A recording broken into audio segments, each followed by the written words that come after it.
Niaje.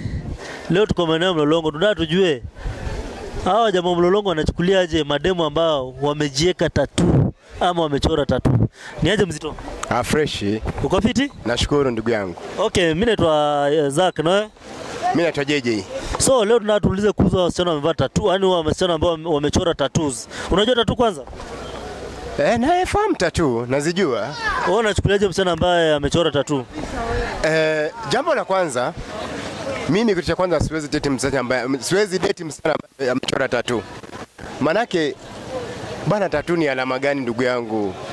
Tuambiane ukweli kwanza. Si ni urembo? Urembo gani?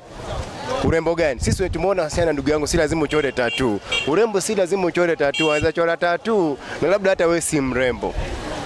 Mimi yani mimi ndugu yangu mimi si date msichana ambaye amechora tattoo. Mimi hivyo uko natural hivyo basi tuende nalo hivyo ndugu yangu. So umesema utaki urembo? Bana urembo sasa ni tattoo. Kwani waliokuambia urembo ni tattoo ni nini?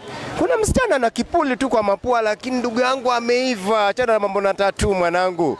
Unajipa raha mpaka unasikia yani wewe uko fresh kabisa. Sasa director Toki, hiyo ndio maoni yetu. Acha tusikie kwingine tuone wanasema aje.